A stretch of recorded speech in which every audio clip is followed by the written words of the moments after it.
Hello and welcome back to the Fins Nation UK podcast, and welcome to YouTube. This is our first episode on our brand new YouTube channel where all Fins Nation UK content will be released on this channel going forward, every podcast. And we'll try, if we can, to add a few of the older episodes, such as the OG McDuffie interview, the Richmond Webb interview, and other episodes we'll try and add on.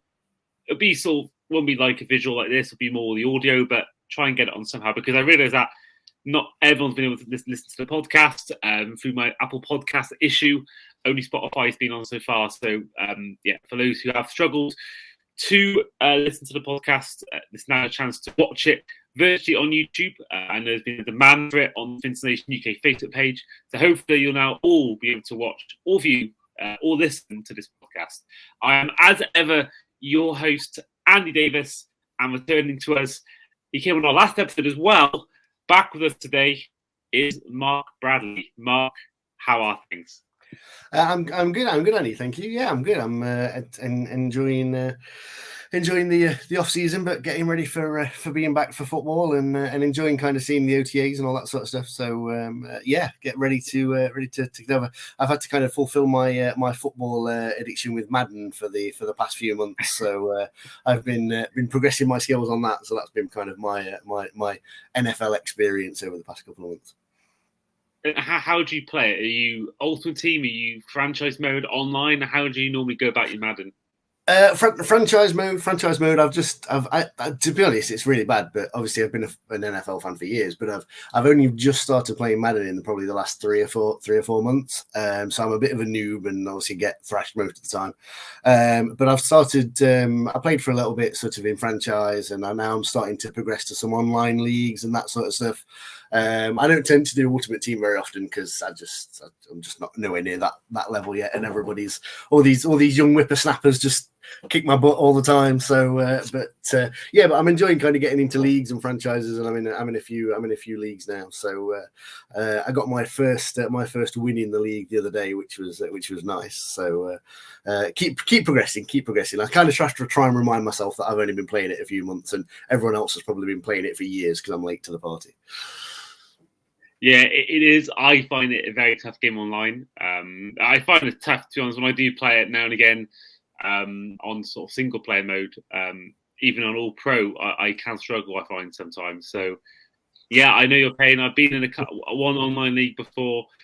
Did leave it because it was a bit too intense. They were trying to make you play every day, and I was like, I haven't got time for this with work and all that. But, I think it's fun. I just wish that more of my friends were into American football because, we have in the past had FIFA tournaments. That was a theme of my time. We did a lot of FIFA tournaments.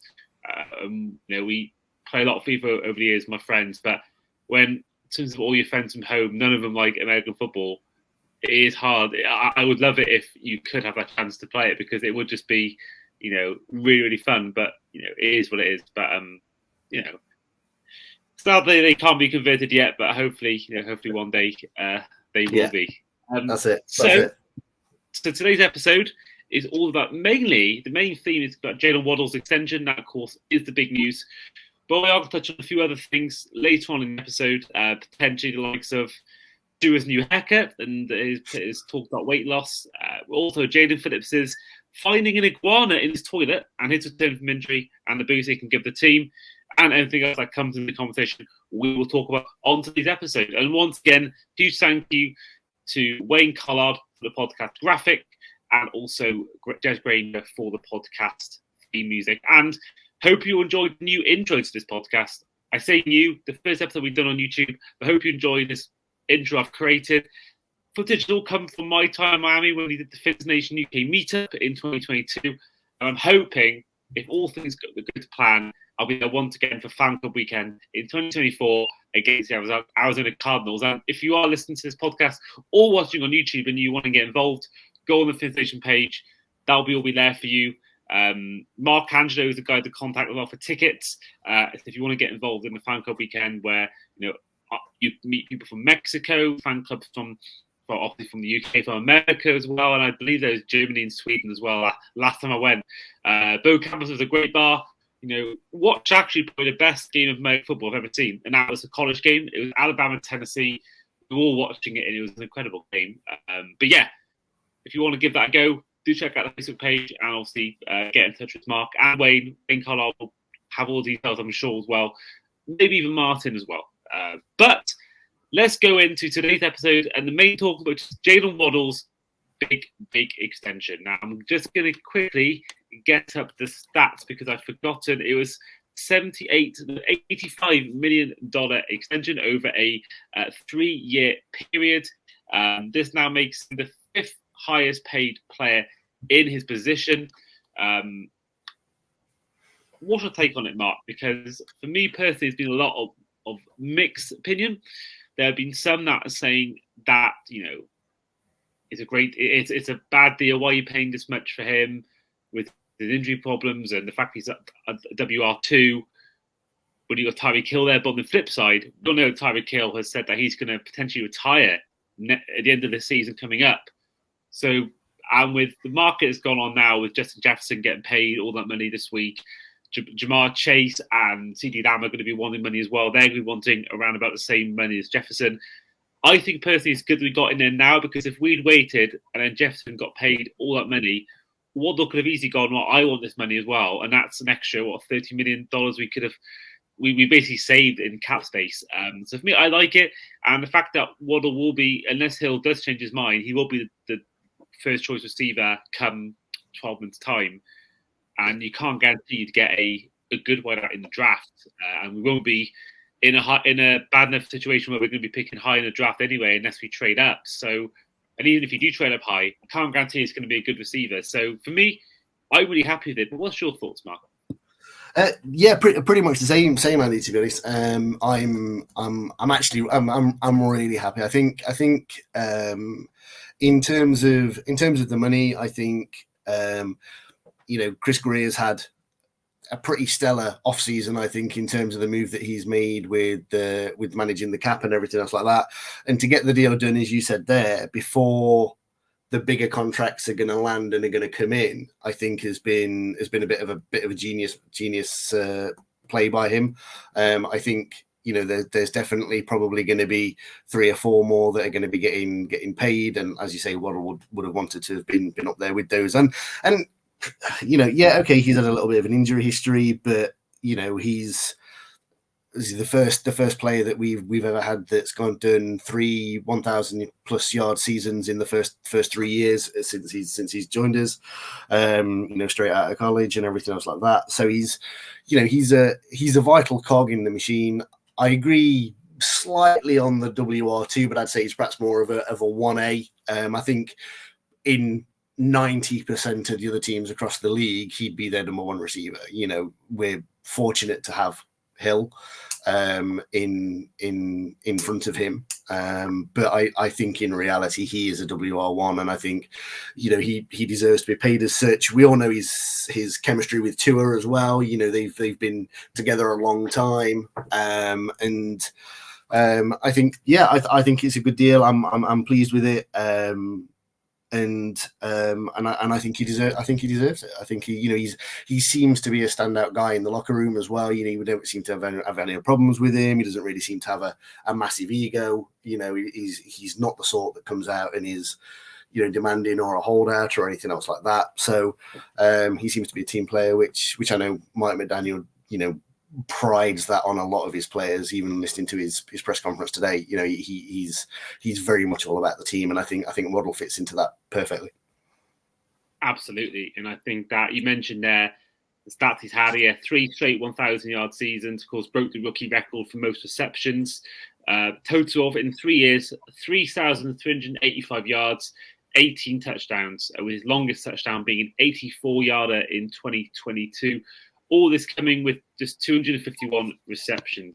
I think that we have to look at the future, and it's, whilst, we got rid of some players this year, much like Christian Wilkins, Andrew Van Ginkel, I think Waddle was far more of a priority, because as much as I loved Wilkins and Van Ginkel was very underrated in my opinion, Waddle is way more important, and he's done way more in the Dolphins jersey than them to have. So for me, I love it, and I like the fact, again, like I said before, the fact that we've beaten other teams to it, and now will not have to go in and pay an extra $40-30 million in cap room. So for me, absolutely stoked with it. I mean, it's a shame really that last year we didn't see, really the last 2 years we've not seen Tua, Waddle and Hill all fit at the same time. I mean, look at 2022, Tua had a lot of problems health-wise.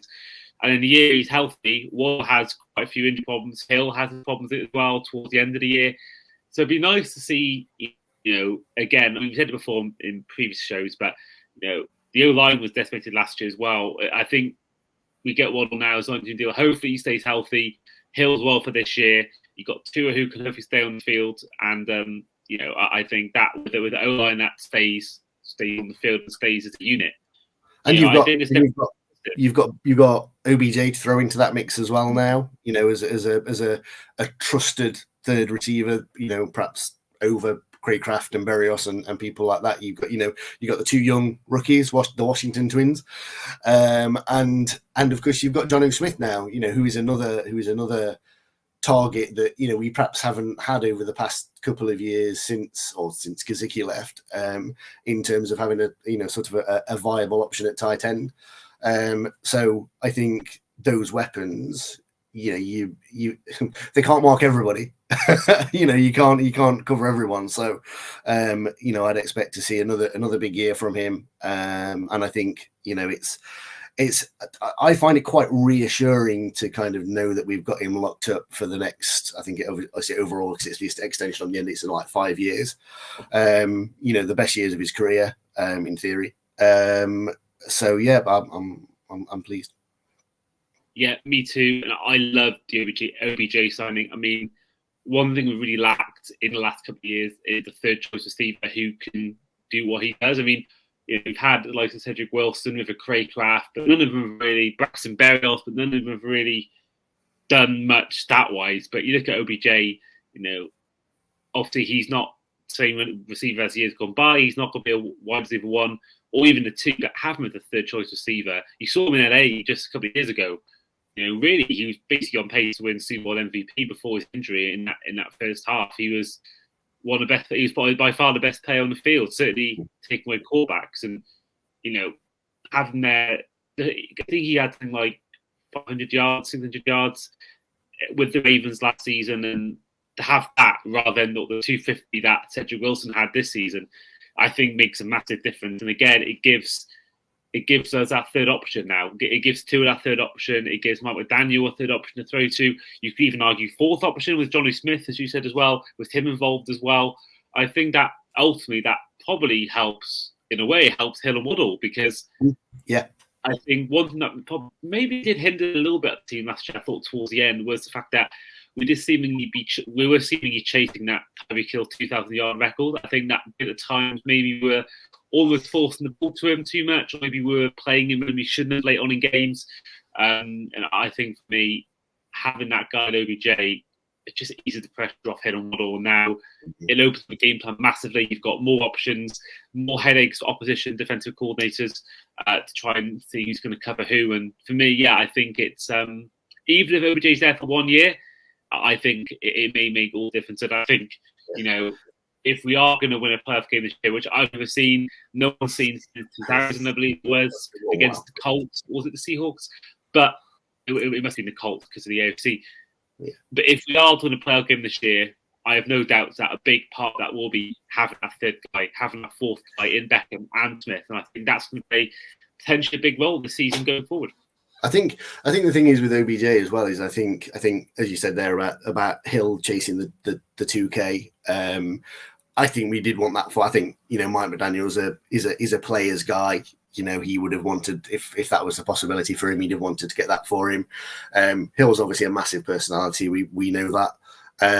But I kind of feel that it's probably not going to be a bad thing to have somebody like OBJ who's also been there, done it, won it, to maybe say to Hill on occasions, calm yourself down, or I think, and because I think it affected Hill as well. I know he had the ankle injury towards the end of the season as well, and I think that probably affected the drops that he had late on in the season and things like that.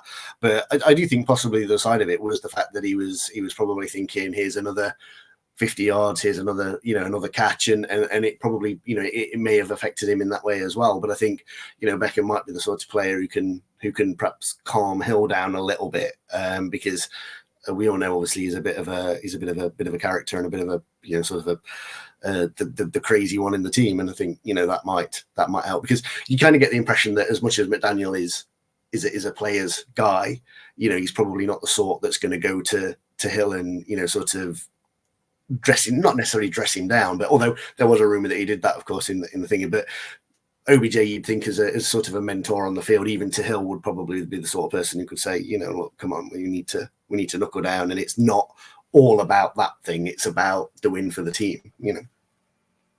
Absolutely, and I think that you have Hill and you have Ramsey who have won Super Bowls and have that sort of impact on the locker room, but that's really it. Terran Armstead's never won a Super Bowl. Jaylen Waddle obviously hasn't. Raheem Mostert made one, but have OBJ, another guy who's won a Super Bowl, and also a guy who's played as Ramsey as well. I think having that extra person there, the extra bit of experience, someone who knows how to get it done. Albeit I know he got injured in the game, but he was still a big part of that season and that Super Bowl itself, at least the first quarter. I think it's huge, and I think that he obviously had the reputation of his whole career of being a diva, but if I'm honest, I've not seen that in a while, certainly since leaving the Giants. So for me, maybe he's matured. It seems like maybe since having a kid must mature most people. So he seems a lot more of a level-headed guy than he was maybe at the Giants. But I'm all on board. Definitely. It definitely seems that way from the interviews and the way he talks. He was very accepting of his role as a WR3, which he probably wanted done a couple of years ago, and he was very kind of I know my position in the squad, and he knows kind of what he's there for, and that's all you can ask from the guy. I think he's been there and done that, and if he comes in and brings that experience in with a lot of the other players that have been brought in this year, quite a lot of them have been captains at their former sides. So I think they definitely seem to be building that culture, that winning culture and leadership culture in the side, which can only benefit, I think. And yeah, definitely. And I want to actually bring up a hypothetical question, which you saw about a couple hours ago on my Twitter. It came from Baldy and the Big Fella. It's a good podcast, NFL podcast. Anyone who wants to listen to a new NFL podcast about the whole NFL, not just Dolphins, that's a really good one to listen to. It's basically like listening to a radio show, but they always put questions on the socials. That's like would you rather questions. And this one, I think, applies to us. It may even apply this season because Dolphins could, you never know, go far in the playoffs. So, Mark, I'll go to you first. I've already got my answer. Would you rather go to one live Super Bowl, but your team never wins one, or your team wins the Super Bowl, but you can never, ever watch a live NFL game again? Now, that wasn't clear from the question whether that meant live as in watching it from a stadium or watching it from the TV. Let's put it even harder topic. Let's say on TV. So, Mark, would you rather go to one live Super Bowl in person, but your team never wins one, or your team wins a Super Bowl, but you can never, ever watch any NFL game on TV again? That's really that's difficult. That's difficult. I think. You see, I guess probably the fan base will understand this when I say it. And as we mentioned before, I'm a Derby County fan in my soccer sort of allegiances. So probably going to the Super Bowl and not winning it would probably be the choice, because we're not used to success with my teams. We don't watch them for that. We watch them because we've got the love of the game. We love the team, we love the side, and we love everything about the team. And obviously, even in my heyday of starting to watch with Marino, we didn't win anything. So yeah, I'd have to go to the Super Bowl, but still be able to watch my Miami Dolphins. I think that's what I'd have to do. Yeah, I said before, man, so before I realised they actually mean live games than TV, I did say originally I would do anything for Super Bowl for the Dolphins. Happy to sacrifice watching live games if that's what it takes. And I thought that meant as in watching them in person or on TV. I thought watching them in person, but now I know it means TV. I'm a bit more torn because, as much as I love the Dolphins, I also love the league. Whether it's, the Bears uniforms, whether it's Lambeau Field or whether it's the noise at Arrowhead or whether it's, teasing Jets fans for losing games. There's I think with football, I could easily never watch football teams again and just watch probably Liverpool games. But I think with NFL, I find I love just the league in general. I could watch, I couldn't watch Burnley against Norwich in a random game in April where teams are 12th and 13th with no relegation or European to fight for. But I could watch, 4-10 Panthers against 5-10 Giants. I could watch that any day of the week. So for me, I think if it's purely watching games in stadiums all day, sacrifice that if it means Dolphins win a Super Bowl. Yeah, I agree. But also, Super Bowl is 1 year, winning Super Bowl one season, whereas you can watch, 17 times. That's this in 10 years, 170 games alone, not even including playoffs. So have that as well, and also just get to see, your team win games after games, going to 10 games, going to Miami, going to watch them play. Like me, hopefully this year, hopefully watch them in Seattle, New York, going to New York to watch them play the Jets or the Giants. I think there's, as much as it'd be great to win, I think if you can make a Super Bowl and watch your team play them on, if you lose, maybe that is worth it. So yeah, I think I would probably be in agreement with you with that one. And I just actually want to say as well, apologies for those listeners or viewers. I do sound a bit bummed up. I have been ill the last week and a half. We were due to record this last Thursday when the news came out, but I was incredibly ill then, not quite bedridden and not enough to record a podcast. And so I probably do sound a bit bummed up. And I think you might have heard a few sniffles earlier in the episode. So just a disclaimer, that's what's happening. It's not anything else, non-PG. It's all, it's all natural cold and flu-like symptoms. But we are going to move on to... I'm going to steal away in your suitcases next year, Andy, when you go into those games. If you're going to all those fun places, I'm going to be keep a gap in your suitcase. Well, I think it's only really one game this year. Most people know my story. I've been to every NFL station now for a game, and I just don't think this year I basically buying a place, renting a place in Cardiff for the next month or two. Money is exactly what it was a year ago for me when I was living at home with parents and all that, not paying any rent. So for now, and I always planned to do one game, and there was always going to be a Dolphins home game. Try and do whichever fan club weekend game is. But I loved Seattle and I loved the stadium when I was there, and I really wanted to go back to Lambeau Field. Lambeau Field was crossed. As soon as they mentioned it's Thanksgiving in November, I'm not doing that again. That was cold enough last time. So is Seattle or Miami? I think it depends who goes to the Dolphins game, but in Miami. Because if there's no one I really know or people I don't know very well, I probably would go to Seattle.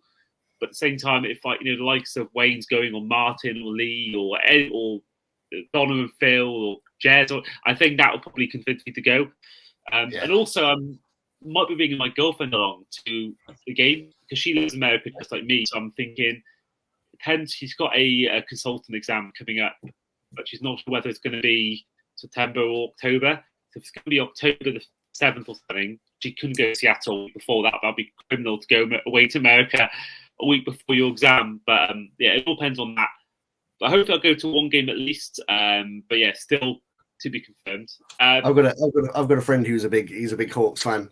He went to Lumen last year. And I had a whale of a time. He got on the through their UK fan, the official kind of fan group, and he got on the field and everything, and he had a really good time. He was stoked. So when we saw that we were playing each other today, we were the same. We were like, I mean, we can't get out there, but unfortunately as well, I don't think we're even going to be able to watch it together because I think he's working or I'm working the day or something. It's just not gonna work out. So we might have to kind of not watch the game live, avoid the result, and then meet up on the Monday and watch it together. So it might be a fun way of trying to avoid everything, which of course we have to do when 5 primetime games this year, of course. So they're all going to be the late nights. So any late nights we're not going to have to do. It's do not disturb on the phone and watching it when we get up in the morning. I love that because that is something I do all the time. I don't watch night games. I'm a morning person. So for me, 1 a.m. games are pretty much something I tend to always try and record or watch on Game Pass the next morning and not know the result. I think Super Bowl's the one exception. But So I think it's definitely easier to avoid NFL scores than football scores. When I've tried it before with football, it's incredibly hard because more people talk about it on the trains or on the buses, whereas you get very few. You see very few NFL fans, or at least NFL being talked about on public transport. So I love that. I think as long as you turn all your notifications off, it is doable. As long as you don't go on those apps, you can avoid them. But don't do what I did and try and watch a game, record it, try and then watch as much as you can in that night, and then see whether you can fast forward the next morning and then just wake up when the game's coming to an end. That's one thing I would say don't do. If you can avoid a result, don't watch any of it. Watch it the next morning, because that was my mistake with the Lions 49ers. I recorded it. I thought if I watch at least till halftime now, I can fast forward it and it's less to watch in the morning.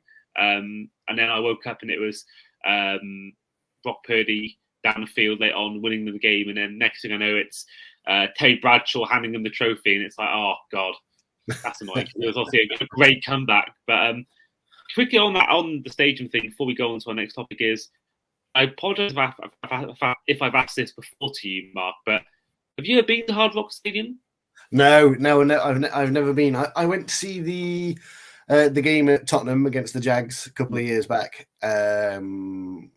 I'm still devastated about that last second. Oh, that was horrific. That was my first real experience of heartbreak, because we haven't made the playoffs in all my years with Dolphins at that point. We did it once actually against the Steelers, but it was my first Dolphins game live, might be yours as well. To have that game in your grasp and you are the things to win that game, and then that field goal at the end, it was tough. Wasn't it? I was just screaming at them like, just don't let him go down. Don't let him go down, because I think it was a second left, wasn't it? I was like, hold him up before you stop the play, like, and they just tackled him, and it was like, why? Just like let the play run out an extra second. But it wasn't to be. And I was sat with a Patriots fan as well during that game, which was that makes it worse. So yeah, and a Niners fan. I was with a Patriots fan and a Niners fan. I mean, it just couldn't have got any worse. But no, I've never been to Hard Rock, but on the bucket list, hopefully I'll get there one day. It's as you can see, 4,353 miles. So wow, that's my. I leave that there. That's my kind of my thing. I'm going to get there one day. Well, I'm rooting for you, mate, and I'm hoping one day that you will get that chance. And please let me know when you get that chance. I'd love to get your reaction. But moving on to we mentioned the big part of the offense in Waddle. Another part of the offense, which is fairly key as well, is the quarterback. And Tua Tagovailoa is entering his fifth season, I should say, as a starter for the Dolphins in his NFL career. Finally, he answered the critics about his health, because he lasted he's one of the few quarterbacks, and what was a very injury-ridden quarterback year. He managed to played every game. He lasted the entire season, which I think is a big step for him. Led the league in passing yards as well. But the questions are still there about his big game playoff or non-playoff credibility, which I've made my feelings clear many times before. I'm not going to go into that again. I'm just repeating myself. But of course, one of the big things have been talked about this week is, first of all, the haircut, which took by surprise. Clean shaven as well, and I don't know what kind of hairstyle it is, but very curly. And then he has lost a lot of weight. So obviously he put on a lot of weight last year. Now he's sent it down again. I think he wants to improve his mobility and ability to move around the field.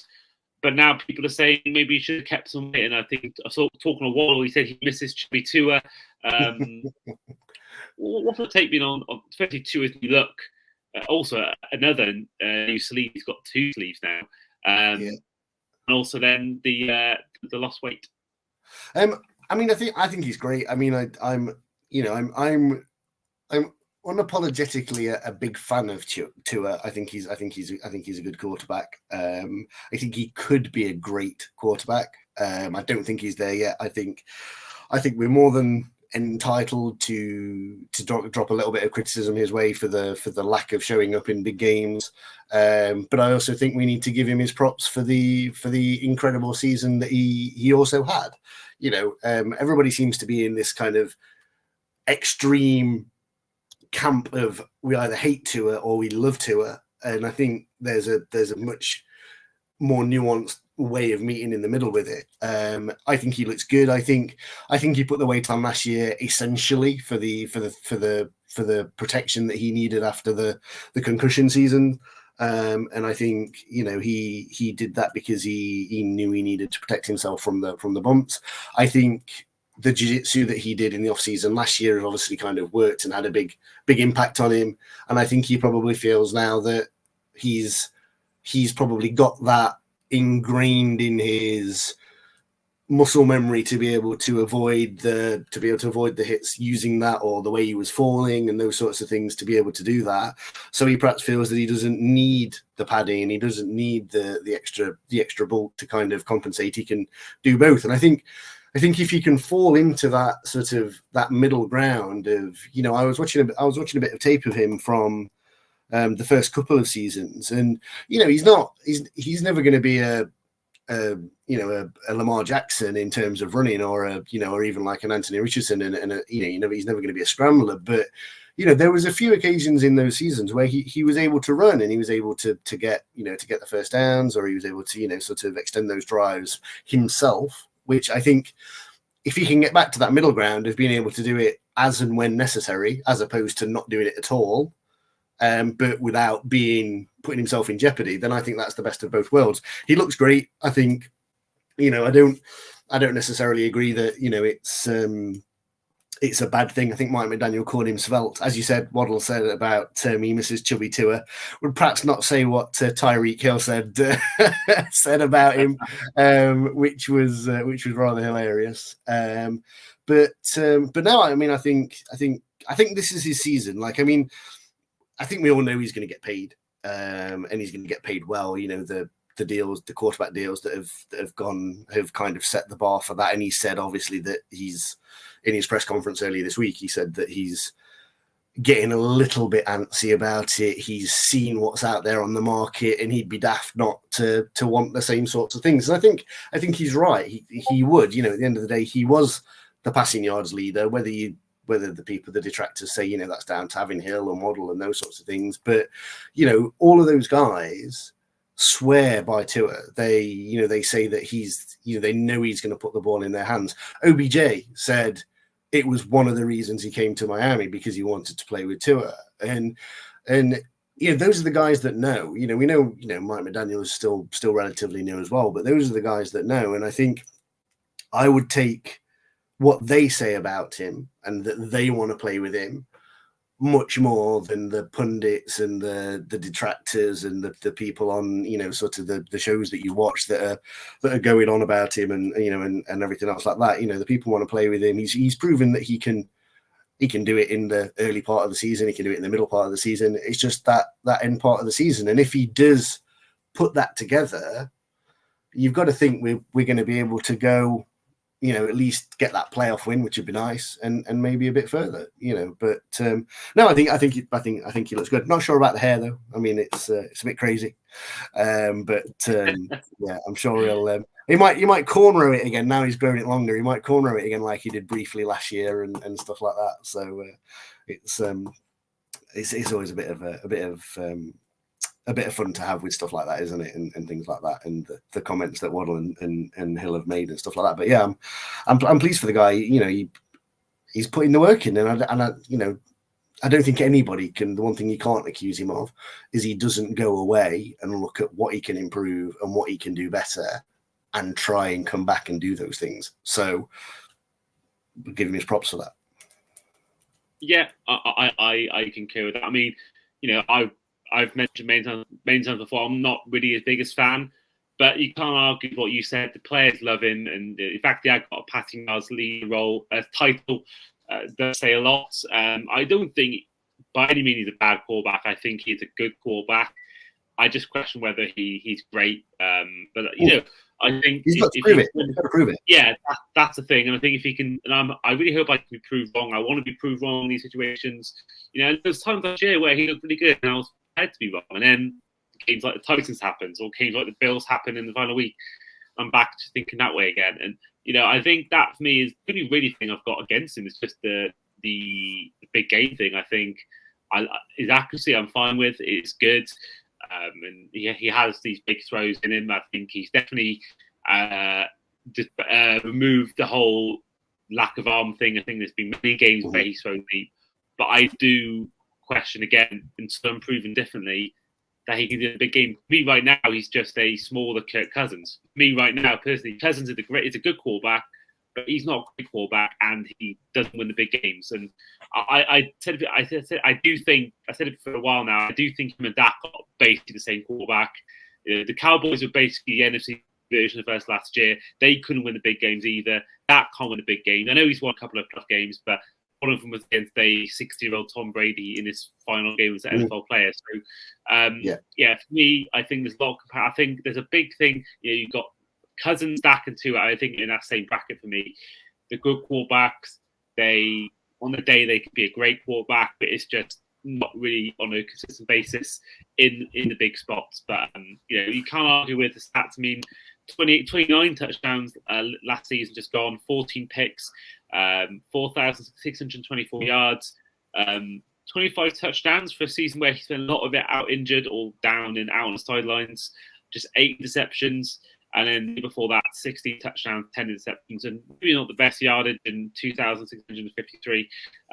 But yeah, I'm hoping this year he can prove me wrong, and I'm hoping that there's certain fans like Wally who constantly gets annoyed at my anti-Tua behaviour. But I'm hoping that this time next year, when we're at our 2025 fan meetup, or even in the fan club weekend in Miami in October, I'm hoping by that point I'm gonna be speaking a lot more highly of Tua than I am now. Someone I do speak a lot highly of is Jaden Phillips, a man who has in total has got 22 sacks in his first 3 years as a pro, 146 combined tackles in his career, and that is something that I think he's been great. But I don't know whether you saw Mark this week. He posted on his socials an iguana was in his toilet. I mean, it's a massive iguana. That just shows. And this isn't a euphemism. It's an iguana. Yeah, I mean, he said himself that it's just typical Florida. I mean, I remember I went years ago on a family holiday. The reason why I'm a Dolphins fan really is because I went to Florida in 2009, and we were going to do pitch and putt, and there was all these signs saying if the ball goes in the water, don't get it out because the alligators are going to snap it up. But yeah, what was your take on the Jaylen Phillips video? like you said, I mean, typical Florida, isn't it? I mean, sort of it's crazy to think that that's the case, and you kind of see the videos of people with gators on the back lawn or whatever, and those sorts of things. Not something I've ever kind of had an experience of in Florida, in particular, because obviously never been. But it does remind me of the time we were in Canada when I was a kid. And a similar sort of thing where we were driving down one of the big kind of highways, and as you do, having not seen anybody or anything for miles and miles out there, we stopped the car and needed to get to the loo at the side of the road as us boys do. So me and my dad did that. We got back in the car, and literally we went maybe 100 yards down the road, and this giant bear just ambled across the road where we'd literally been like 2 minutes before at the side of the road. And it was just like, okay, you need to remember that these places have crazy wildlife. And obviously that's what Jaylen Phillips was experiencing there. But yeah, I mean, just crazy. Just like, I mean, could you imagine? I mean, you just go, and then you're going to go, and it's just a good job he looked first, I guess. I mean, that's the thing, I guess, with that. Good job he looked first. But yeah, but I mean, in terms of Jaylen Phillips, absolutely agree. Absolute stud. I think a couple more seasons, if he plays like he did before his injury, he's going to be an absolute star for us. I've got a lot of time for him, and I pray that he comes back the same player. I think if there's anybody that's going to do it, it's him. I mean, his physique is phenomenal. I think when you watch Hard Knocks from last year, you can see the build of the guy is incredible, and I just hope he comes back I mean, even at 90% of the player he was before, he's still going to be a great player for us, I think. But so all the best for him to carry on his recovery, and good to see him kind of running a little bit in the meets this week. Yeah, and I think one thing you could say about Jaylen Phillips is he knows how to deal with setbacks and has done well. In the end, all his problems in college came back from those problems, and now he's an NFL player. I think, thankfully, he's got age on the side. I think if he was a 30-year-old, you could maybe argue a bit like Connor Williams, what he's going through right now. You got to question whether he'll come back to the NFL. And I think if Phillips was that age, you would think, or is that going to be it for him? But I think the fact that he's still only had 3 years as a pro, I think he's got age on his side, and I think that will help him well. I think that it's hopeful, and I'm hopeful that he'll come back to the play was because the way he was playing before the injury, I remember before that Jets game, even in the Jets game, he was playing some great stuff. And the same thing as Bradley Chubb actually as well before he got injured. I think if you get those two back, I know we lost Wilkins, but you get those two back, you got Barrett on a 1-year deal, obviously Poyer in the secondary. I think that as long as everyone stays healthy, which is a big if because it's been a massive problem the last 2 years. If everyone stays healthy, this defense is going to cause problems. And also, we got a new coordinator after Vic Fangio left. We'll see how he does. Overall, I think it's positive. And I think for me personally, I know I've liked to criticize the team before, but I think for me the fact that my first 10 years being a fan, I saw they won a playoff game and had a lot of losing seasons, not even being close to being contenders, to now being in the spot where we're expecting double-digit wins, we're expecting to win games, and we're expecting to at least make the playoffs. I think that's, it's a good time to be a fan because we all know the NFL, time moves so quickly. The Titans were in the AFC title game in two out of 4 seasons, 2019 season and a 2021 season. That's 2 out of 3 years. And look at them now, they're probably seen as one of the worst teams in the conference. So, and obviously, you know what's happened with the evil empire that is the Patriots, how their fortunes turned since Tom Brady left. So for me, fall from grace. Yeah, and like I say, safely from all Dolphins fans, we love to see it. So Absolutely. for me, it's just. I am slightly concerned. You mentioned earlier about taking the mickey out of the Jets fans. I am slightly concerned we might not be able to do that as much this year. I kind of look at the moves they've made, and I'm slightly concerned we might not be able to have as much fun at their expense, which is, that's just going to be horrific. That's going to be even worse than the Patriots, I think. I think for me, for how the last few years have gone, I think the Bills are the most disliked team just because I've never had my heart broken really by the Patriots or Jets. Patriots dynasty, when we were terrible, we were nowhere near competing with them. But the Bills have come back from 3 or 4 win deficits in divisions to win the last couple of years. We should have really been back-to-back AFC champions. But, for me, they're the team I hate the most. And I think for the Bills, I'm loving the fact that they lost some key players. I think this is our time to win the division. I do think that it's the one year where we do have a real chance. Now, Rodgers, it all hangs on Rodgers for me because we all saw what happened last season when Rodgers went down. They were in the top 10 draft picks or top 11 draft picks for that reason. Did you see the footage of Rodgers back in training? Yeah, and that's what I was going to talk about because if that is as serious as it looks, then we've got absolutely nothing to worry about. I think for 40-year-old Rodgers to have those ankle issues or foot issues, whatever part of the foot is, I think if that is what it is, how it looks, like it was a bit last year, I think there'd just be no concerns. I think they'll win enough games, like 7 games. They got great defense, got some good weapons, like Breece Hall, Gat Wilson. But the quarterback is, I don't know, now Zach Wilson, I'm not sure even the backup quarterback is, but, they won't do anything if he's not healthy because I think even a half-fit Aaron Rodgers is better than Zach Wilson, for example. But I think for me, I think this is our best. I think this is our best chance in years to win the division. I don't think the Bills can be as good as they. I think we've lost a lot of weapons. No guarantees. Keon Coleman's going to be the guy. And if they're saying Chase Claypool's been the best guy in OTAs, that is the curse. I think he's generally a curse. He's had a lot of losing records recently. I think the record with and without him playing for us was terrible. or since he came to the team, was terrible. And then I think before that, when he joined, was it the Bears? I think their record with him without playing him was terrible as well. So yeah, I think the Bills don't really worry me as much. Josh Allen obviously worries me. That's about it. And in terms of the Jets, I think if Rodgers is healthy, then they are worried because they are a good overall roster, just lacking good quarterback play. And the Patriots won't be any, for this year anyway, won't be any threat because Drake May will probably not even play half the games. They've got Jacoby Brissett playing, and I think all around the overall roster is pretty terrible. So I think, yeah, I'm positive this year we'll actually win the division for the first time since 2008. Breece Hall and Devon Achane for me are going to be. They might be battling for the running back of the division for the whole AFC. I think between those two,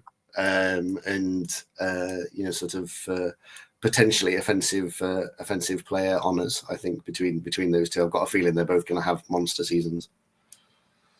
Yeah, I think you look at them too. I love James Cook, but I don't think that production's be there because Josh Allen towards the end last year was running the ball a lot more, and I think that I think he'll still be a really good running back. But I don't think the stats will be there because of Josh Allen using his legs. But yeah, I think Achane. I think Hall for me is fantastic. I think Mostert and Achane is a fantastic running back duo. I think that's a really good tandem. I think Mostert can stay healthy, which has been a problem apart from last year just gone. So hopefully he can stay healthy and build on his really good 2023. Yeah, I think all things are up in the Dolphins world. Definitely. And that is what way to end the podcast, a real positive note. So first of all, thank you, Mark, for coming on the show once again. You're welcome. Absolutely, anytime. Cool. Yeah, thank you to Jess and Wayne for all the podcast graphic and music. We will see you guys next time. But in the meantime, fins up. Fins up, guys.